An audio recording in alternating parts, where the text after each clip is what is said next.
नमस्कार, स्वागत है आप सभी का संस्कृति आईएएस के यूट्यूब प्लेटफॉर्म पर। मेरा नाम है शुभम और आज हम बात कर रहे हैं एक Indian American author Jhumpa Lahiri के बारे में।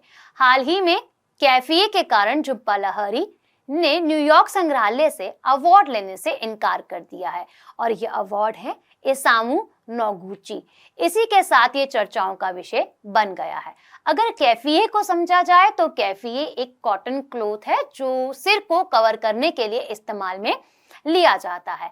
और यही समझे झुंपा लाहिड़ी को तो ये एक इंडियन अमेरिकन ऑथर है जिन्होंने न्यूयॉर्क के नोगुची संग्रहालय से अवार्ड लेने से इनकार करा है। कैफिए अगर जाने तो कैफिए मध्य पूर्व में पहना जाने वाला एक हेड स्कार्फ है। आमतौर पर ये कॉटन का होता है, व्हाइट कलर का, और इस पे कुछ पैटर्न्स हमें देखने के लिए मिलते हैं। तो कहीं ना कहीं ये पैटर्न यहाँ के कल्चर को भी रिप्रेजेंट करते हैं।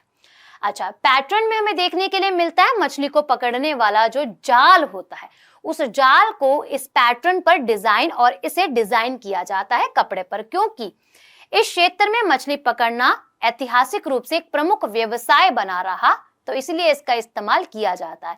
इसके अलावा जैतून के पेड़ के जो पत्ते होते हैं उसका भी इस्तेमाल किया जाता है एज एन पैटर्न। अच्छा, अब अगर हम समझे इसके इतिहास को तो सिर पे पहना जाने वाला एक कपड़ा है, एक वस्त्र है। शुरुआती दौर पर इसे रेगिस्तान में कड़ी धूप से अपने सिर को कवर करने के लिए और ढकने के लिए इस्तेमाल में लिया जाता था।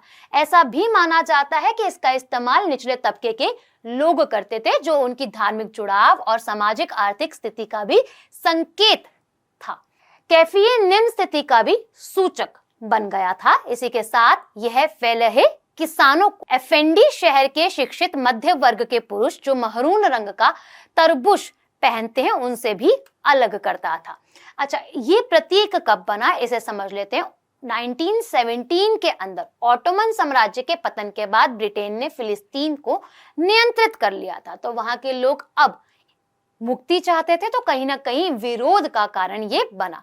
तो ब्रिटिश शासन के विरोध के कारण 1930 में और 1930 के दशक में राष्ट्रीय एकता को दर्शाने के लिए कैफिए का उपयोग किया गया। 1948 में जब इजराइल का निर्माण हुआ और उसी के बाद अरब इजराइल युद्ध में इजराइल के व्यवहार के खिलाफ फिलिस्तीन लचीलेपन की अभिव्यक्ति बना रहा।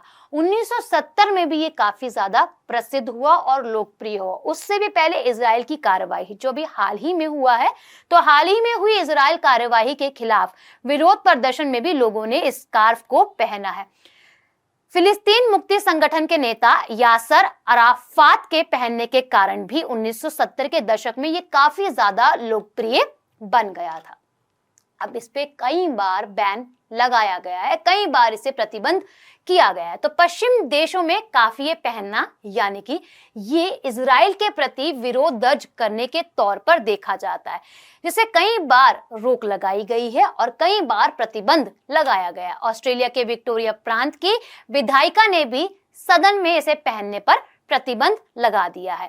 यही न्यूयॉर्क सिटी संग्रहालय ने भी घोषणा करी है कि अगर जो इसका इस्तेमाल करते हैं, जैसे कि इस क्लॉथ का और ऐसी एसेसरीज का इस्तेमाल किया जाता है जो राजनीतिक संदेश और नारे या फिर उसका प्रतीक है, तो इसीलिए ऐसे कपड़ों को पहनने के लिए और ऐसी एसेसरीज को पहनने के लिए यहाँ पर रोक लगाई गई है। इसी कारण संग्रहालय ने कैफिए स्कार्फ पहनने के कारण 3 कर्मचारियों को नौकरी से निकाल दिया है। तो एक सवाल आप सभी के लिए कमेंट सेक्शन में आंसर दीजिएगा। मिलते हैं आप सभी से नेक्स्ट वीडियो में।